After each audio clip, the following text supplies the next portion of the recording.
Hi, and welcome to the Divine Insight Show. Thank you so much for joining me. I am incredibly thrilled and honored to have you join me from wherever and whenever you are. I have an incredible guest with me today that I'm introducing right here, Ora Nadrich. Thank you so much for joining me today.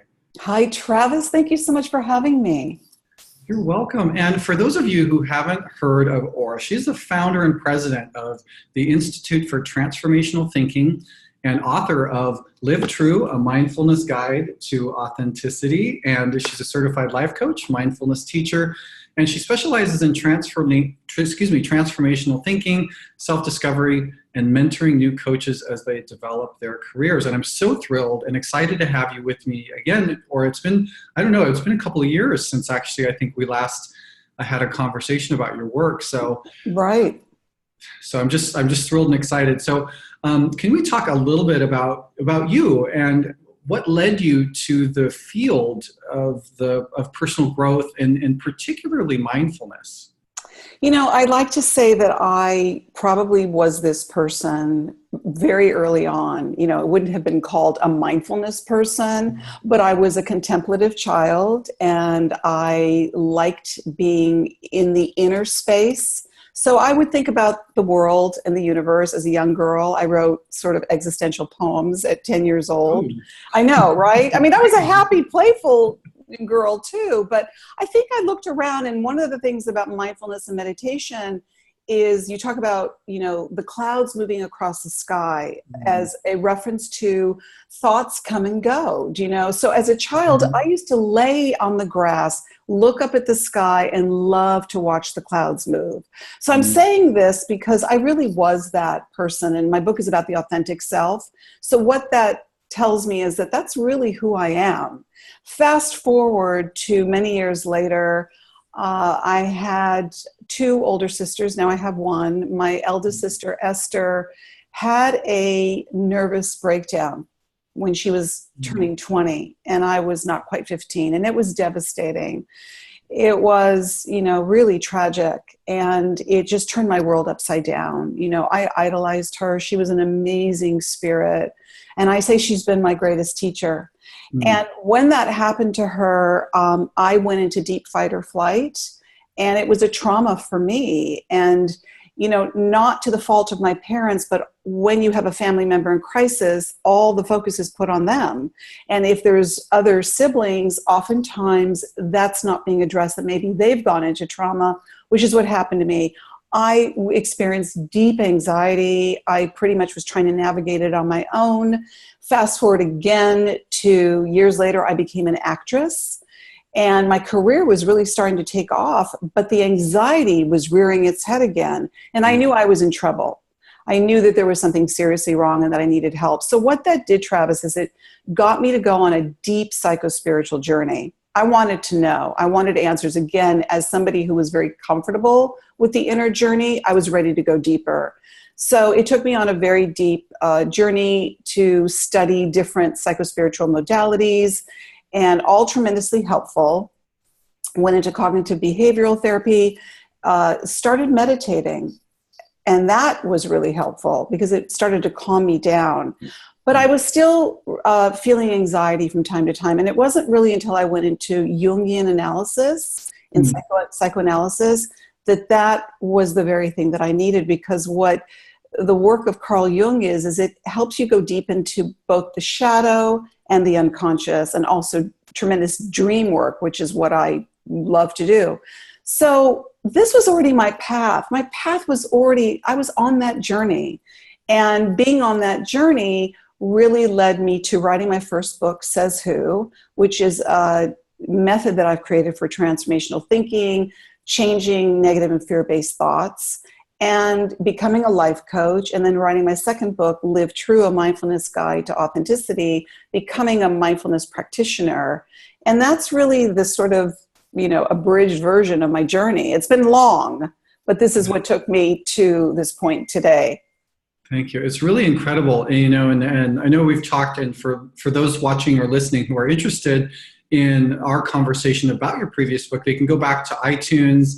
I have an album there that has all of my previous shows, and as well as my archive page on divineinsight.com. You'll see a show button at the top. If you go there, you can scroll down to the bottom and you can go back and listen to that show. It was a great conversation, and that's why I was so excited to hear about your recent book, Live True. And you talk about incredible things that a lot of people who don't necessarily live in a world of introspection, who are sort of navigating life in a reactionary way to everything that's going on around them, and then feeling these nervousness, anxiety, depression, isolation, whatnot, and not really understanding that that's coming from within. And so I really love the work that you do, particularly around mindfulness and meditation. I'd love to ask you, maybe a little bit, what is meditation compared to mindfulness? I mean, are they the same thing? And how does, let's start there.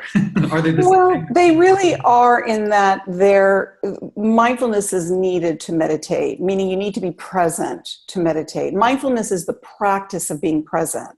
And what that means is it's not just practicing it when you're on a meditation pillow or a yoga mat. Yes, having that discipline where you can be the observer of your mind and the thoughts that you have in it, and to be able to get more relaxed so that you become non-reactive. You learn the practice of non-reactivity. Mindfulness also helps you out in the world so that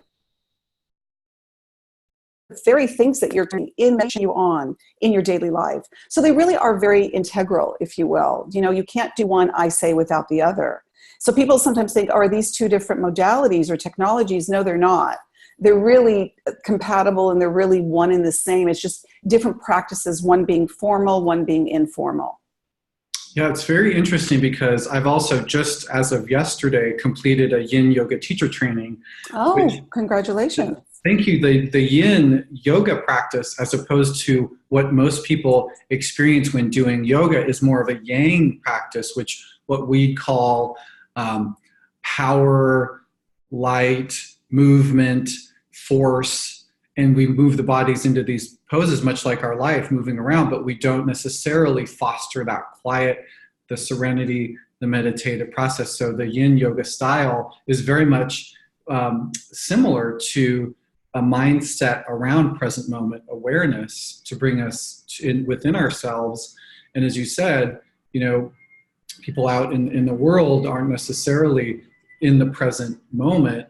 And I think that's so important. So I know that we also kind of talked about before the show that how important it is to bring this into the workplace, in particular, conflict in the workplace, and how much we spend time at work versus at home.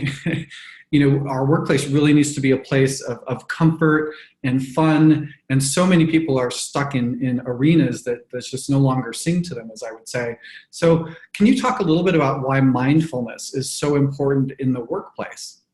Well, hopefully mindfulness will get into, it's already in the mainstream, and it's really reverberating out into the world, and it's going into all areas of life, which we want to see that. We want to see it go in the workplace. We want to see it go into the area of education, the area of health. I mean, MBSR, John Kabat-Zinn's program of mindfulness-based stress reduction, really was set into the wellness world of health and people that were ill. So we're seeing mindfulness really spread out far.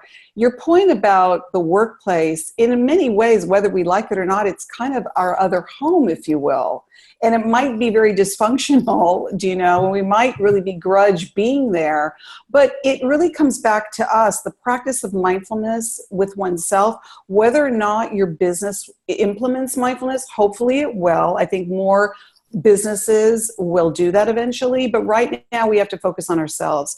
So if you practice present moment awareness and you practice non-reactivity, and you do, different exercises or modalities that help you with that, like meditation or yoga, or I even suggest sitting quietly 5 or 10 minutes a day, then you're going to bring that into the workplace. You're going to be somebody who's going to be more present. And I would venture to say that more people would notice around you.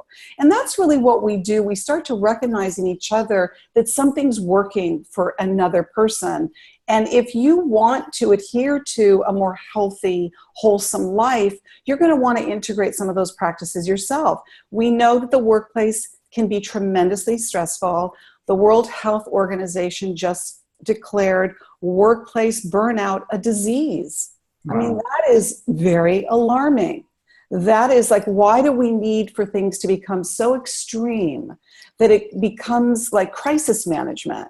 And what I love about mindfulness is that when we start to implement these changes in our own life, then we don't wait till something horrible happens. We don't wait till we're so stressed out in our life. We don't wait until we get depressed. We don't wait until we need to take opioids to ameliorate our stress or use drugs and alcohol and other things that spiral into addiction. We start to learn how to take better care of ourselves. Mindfulness helps us with this. It's incredibly beneficial. Yeah, thank you so much. And I so agree with you. As someone in my, other professional career who was constantly involved in managing conflict in the workplace for the city of Seattle, for example, in the human resources realm, we see how this plays out on a day-to-day basis, not only with employee morale, but also productivity, which actually streamlines down to the customer and the services that we provide. If your workplace isn't wholesome, where people can be their whole selves, where there's discomfort, distraction, things like that, then it's not a very cohesive environment. But when you talk about health benefits, I would love for you to, if you could talk about the health benefits just personally within our own body and minds with respect to mindfulness. Can you talk a bit about the sort of the personal health benefits of having a mindfulness or meditation practice?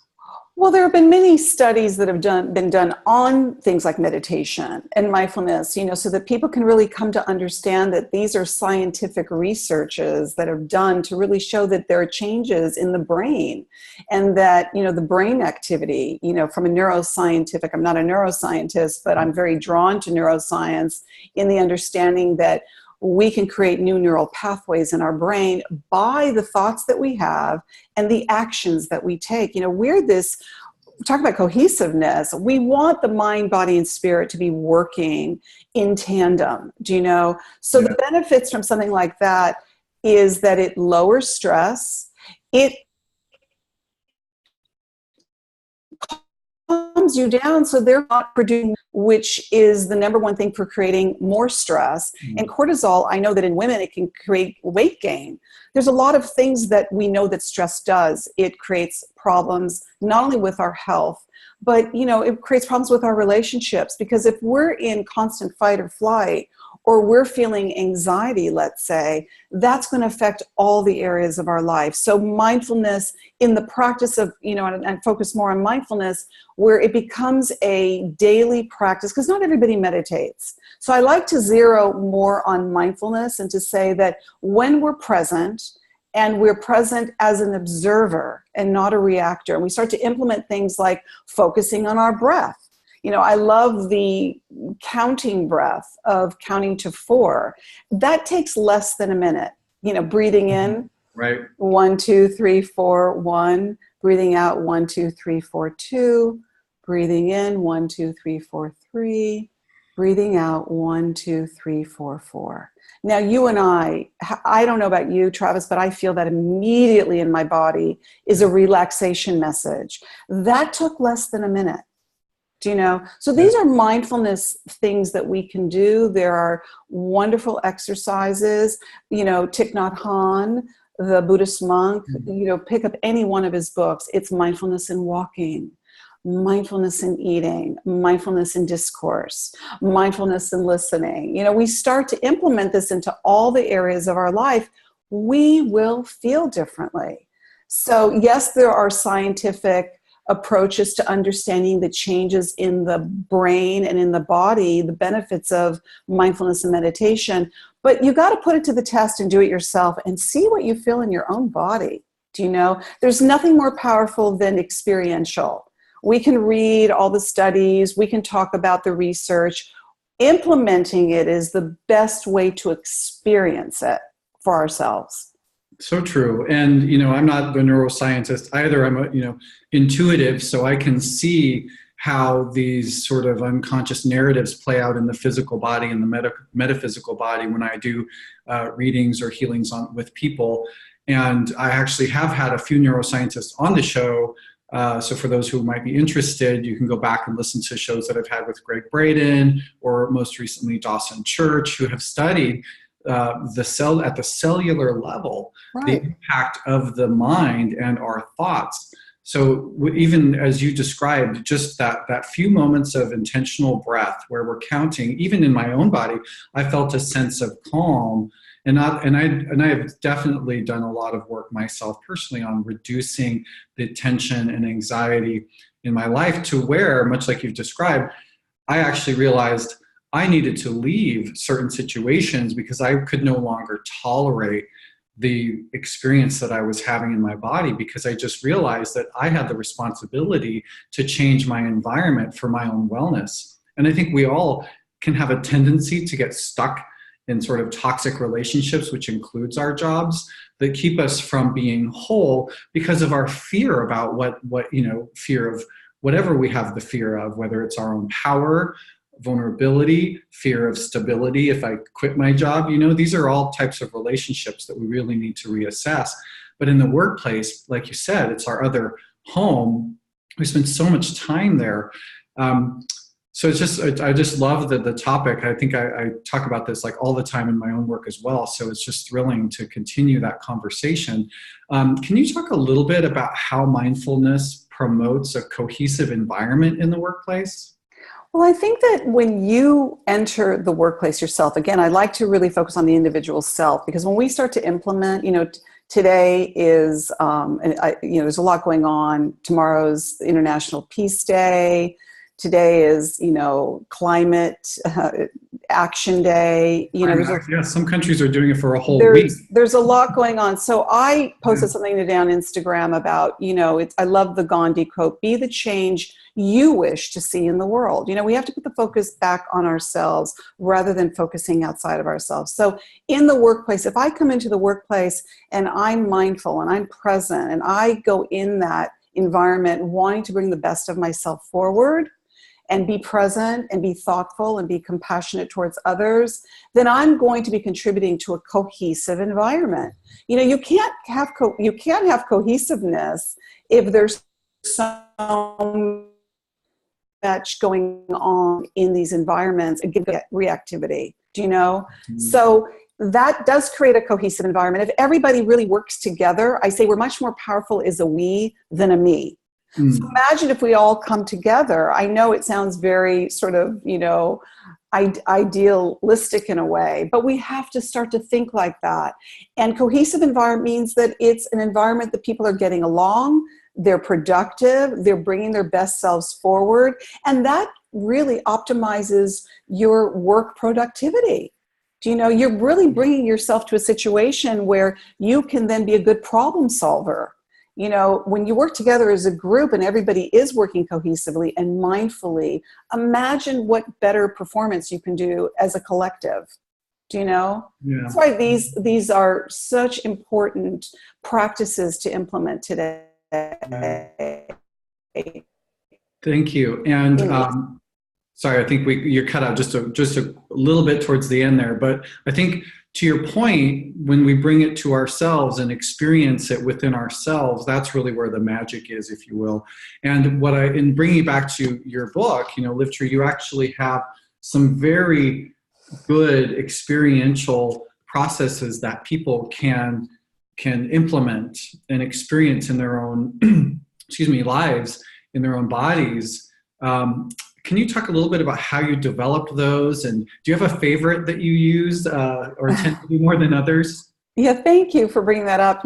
I think the best way to write from as an author is obviously experience. What has been my experience that I can then share with others. And both of my books are solely about that. hey, this is what I use on myself, and it works, so I want to share it with you. Do you know? Even with my first book, Says Who, which is a method I created for transforming negative and fear-based thoughts, I still implement the questions in my life. You know, people go, oh, you must probably never have a negative thought. I go, what are you talking about? You know, we think between 40 and 70,000 thoughts a day, and a good percentage of them are negative. But these are practices that you implement so that you can create transformation.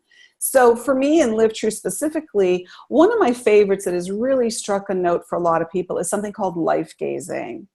And life gazing is something that I came to literally, Travis, and you're in Los Angeles, so you probably get it. I was at a red light. And think about a red light. It's so interesting metaphorically because a red light makes us stop. We don't have a choice. Yeah. You know, we left to our own devices are not so good at self-regulating. You know, our emotional intelligence needs to be strengthened, I would say. So here's a red light in traffic, not to perpetuate chaos. So the light forces us to stop. And most people don't like that. They can't wait for the light to turn green. And they just, you see those drivers, like they just, you know, burn rubber and can't get out of that red light. I don't even know how long a red light is. They're out of there. So I was sitting at a red light and I thought to myself, wow, this is a great moment just to kind of look at what's around me and really see. You know, there's a great quote by Thoreau. It's not what you look at that matters. It's what you see. And that's the beauty of mindfulness, because it heightens your awareness and your senses start to perform at a much higher level, which is fascinating. And the more you practice mindfulness, I'm telling you, it starts to become almost like, I think you don't even need drugs, because you start to see things in technicolor, you know, and the lens starts to widen. So I'm sitting at a red light and I thought, let me just look at the people that are crossing the street. And mindfulness, one of the definitions of mindfulness is being in the present moment with total awareness, acceptance, and non-judgment. And I always say the cherry on top is with self-love. You know, someone might go, boy, that's a tall order. Let me just work on trying to be got a little bit new agey there, or I don't know. Let me just try and be present, okay? I don't want to, you know, the self-love and the non-judgment. I don't know. Anyway, I was trying to implement all of that in less than a minute. And I watched the people that were crossing the street.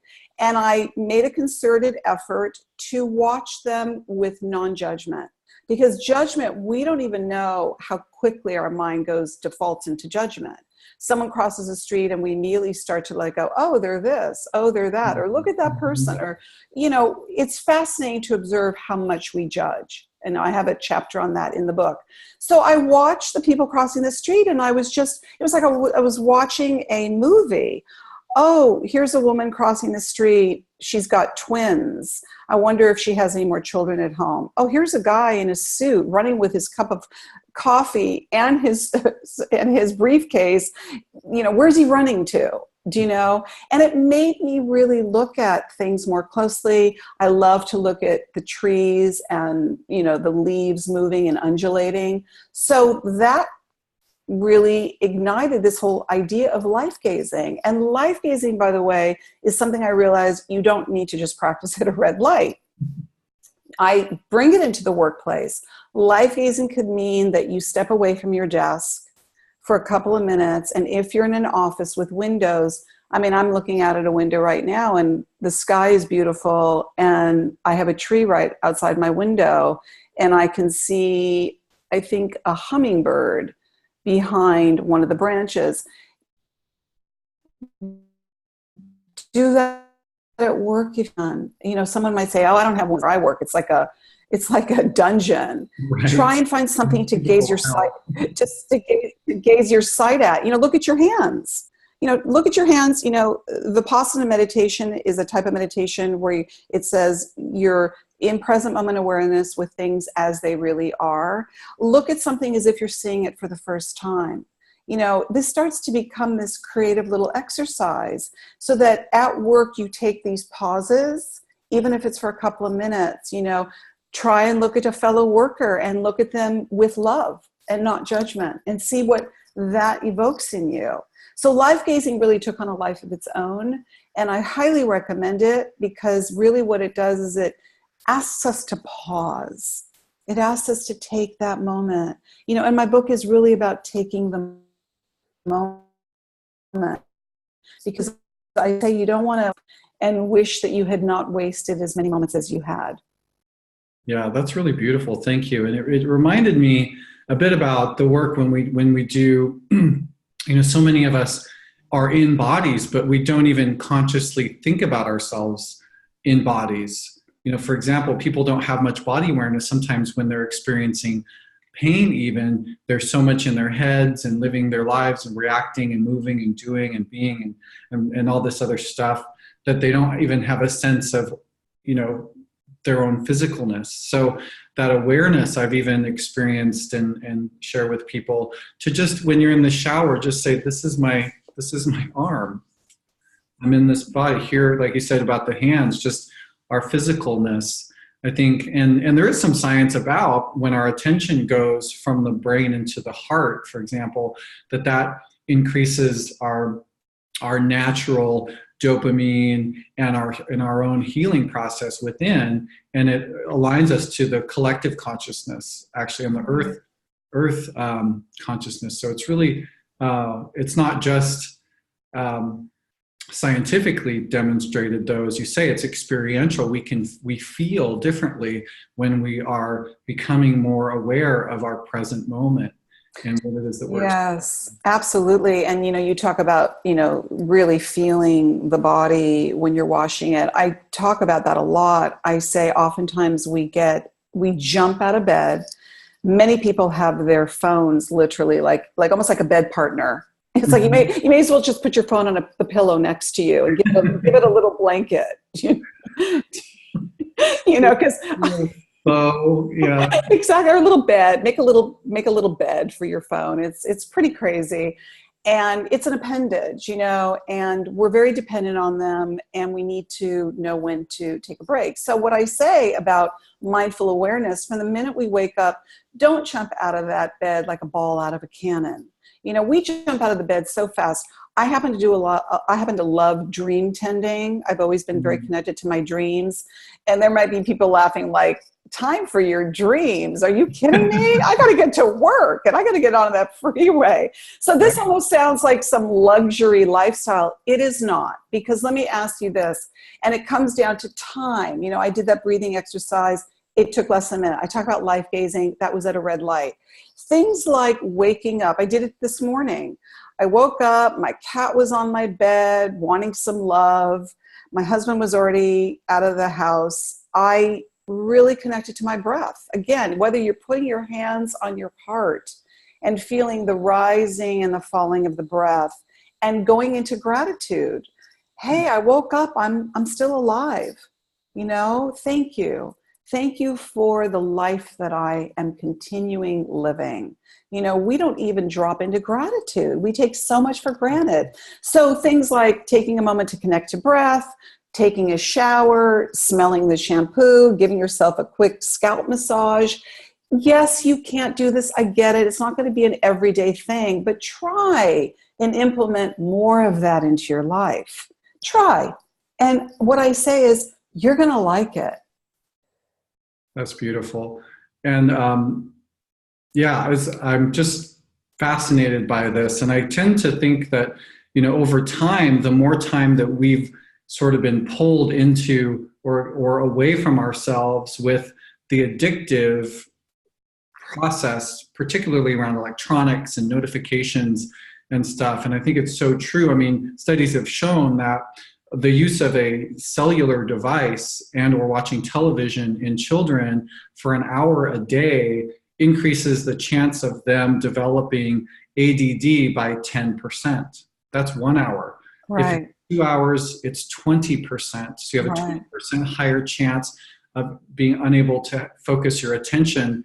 And I think studies have also shown, we talked about this before we started recording, was that even recently, our own attention span has decreased to that of a goldfish. Our goldfish have about an 8-second attention span. Ours have gone down to an average of about 7 seconds. And without mindfulness, we will continue to decrease that. And I think you also mentioned a statistic which was quite interesting to me before we talked, which was like what was it? Something you said about 50%.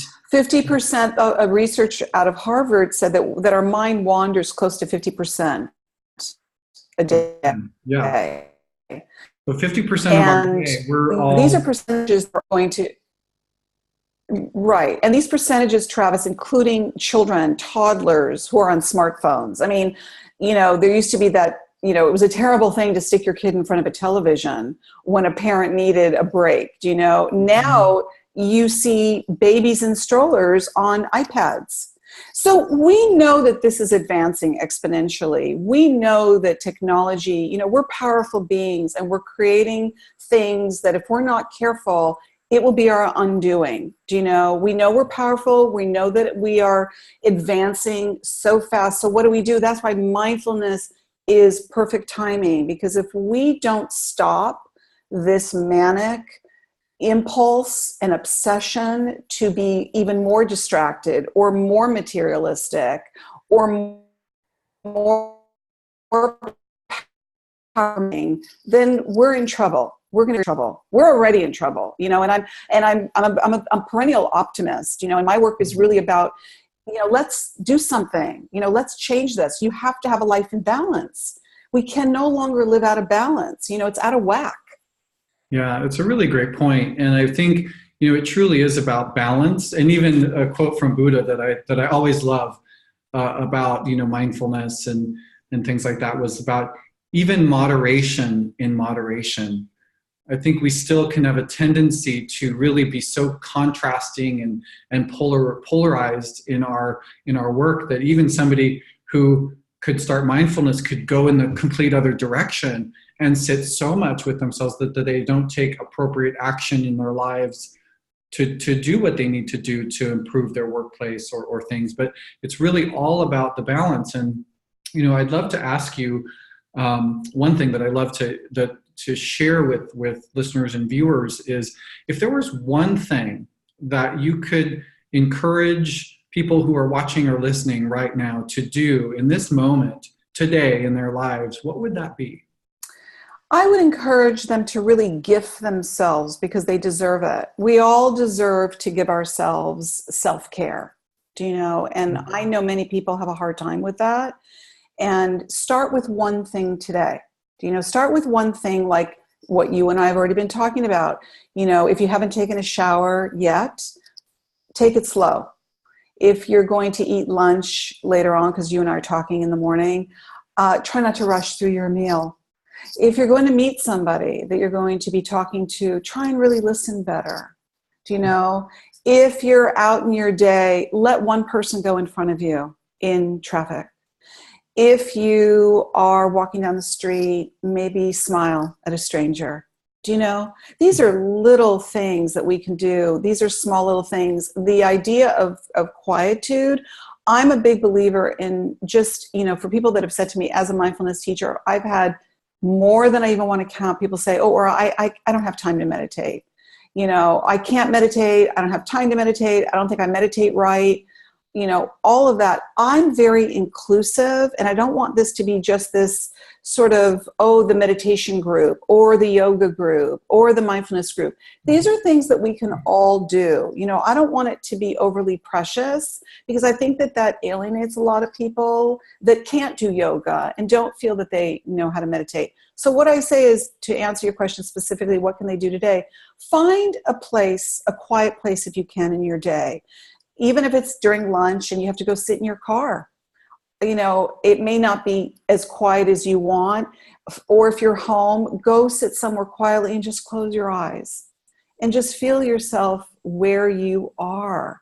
You don't have to chant. You don't even have to count. All you want to do is just sit with yourself. And again, the easiest thing, which I say is completely free, it is the gift that keeps on giving, and that is your breath. Just close your eyes, even if it's for a couple of minutes, and put your hands on your chest and feel your breath rising as you inhale, falling as you exhale. All I'm asking is that you try this, even if it's for a couple of minutes. Start with that, and don't resist it. Don't fight it. Get out of your head and just allow yourself to be. And I'm telling you, Travis, you know, because you're going into these areas yourself of, you know, your training that you just got. You know that it's one step at a time. It's literally one step at a time. So people can start with one thing today. I just mentioned several things. Another thing I wanted to throw into that is that I wrote something for the Huffington Post years ago, which was one of my most popular posts, called "Your Morning Cup of Tea or Coffee Can Be Your Meditation." And that really came to me when I went into, I don't know if it was Starbucks or Coffee Bean or somewhere, and seeing everybody go get their coffee and run out and jump in their car and be gone. You know, now, not everybody gets their coffee there or tea. Some people make it at home. I said, take a couple of minutes to sit with your cup of tea or coffee and be with it. Feel the warmth of it in your hands. Feel the warmth of it on your lips. Taste it. What does it taste like?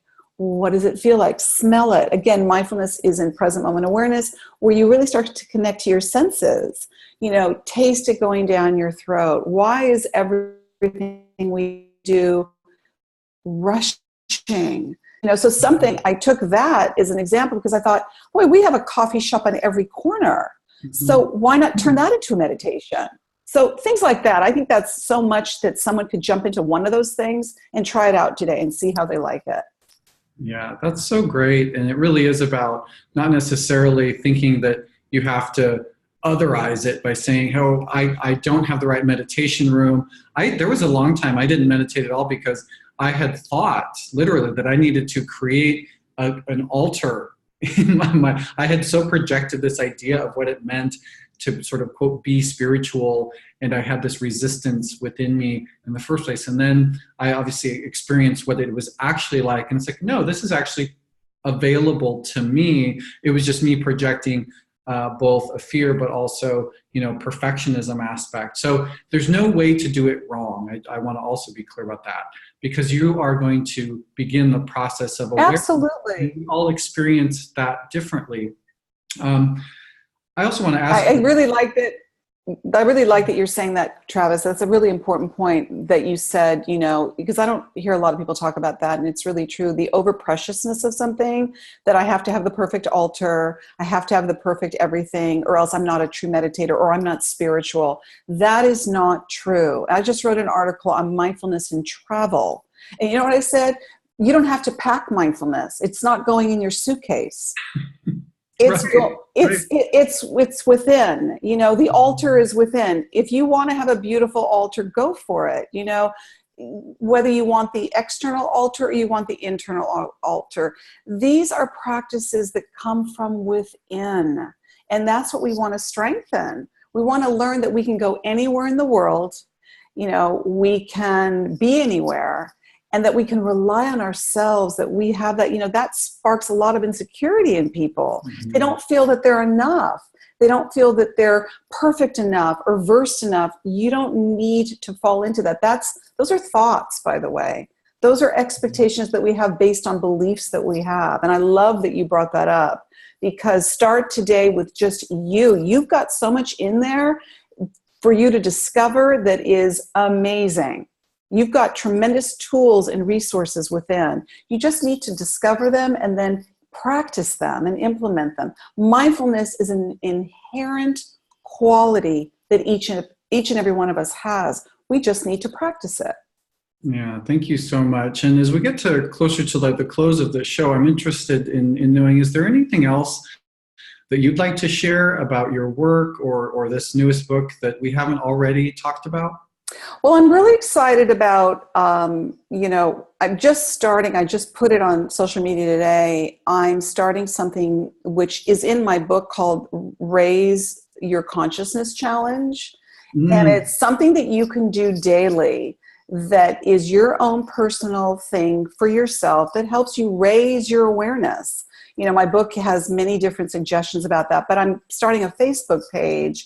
And I want to create a community that we can really share what we're doing and say, hey, you know what I did today? I didn't drive my car. I walked to work. And as I was walking to work, I life gazed, you know. I think it's time for us to really function as a community and to be able to share our experiences together. I love the whole idea of us doing this together, that nobody's alone, nobody's isolated. So many people feel isolated and alone, and they matter. I want to connect to all of these people, including you guys connecting to me, that we can share what we're doing. So it's Raise Your Consciousness Challenge from October 1st to the 31st. It's a 30-day Raise Your Consciousness Challenge. And you can go to my website, oranadrich.com. There's a whole page on it.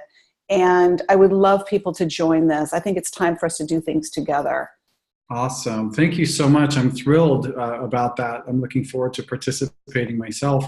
Thank you. So you mentioned your website, oranadrich.org. Is that right? oranadrich.com, or you can go, you can go to the iftt.org. It'll lead you to the same place, but oranadrich.com will take you to that. And I'm excited, I'm excited that we're going to be doing these things together, and that this is a time where we really are coming together as a collective. And I think amazing things are going to happen. Awesome. Well, thank you so much. And thank you so much for your time today and joining me, and for your incredible wisdom, insight, and for this wonderful book. I hope people go out and get it right now. Live True, A Mindfulness Guide to Authenticity. Thank you so much, Travis. And let me just quickly jump in and say it's on Audible also. It recently became an audiobook. So for those that don't like to turn pages, awesome, they can listen. For those in LA stuck in traffic, I spent 4 hours yesterday just driving. It was so unusual for me. But anyway, thank you again. Thank you so much. And thank you. If you interested on connecting, Instagram, mine's @_Travis Taylor. Put my work there. I'm doing some workshops in Seattle. In fact, today, one on relationships at Liberate Hollywood. And I'd love to have you on again and talk more deeply about this. I would love that, Travis. I so enjoy talking to you again. Awesome. Well, thank you so much. Have a wonderful week. And you've been on the Divine Insight Show. Thank you so much.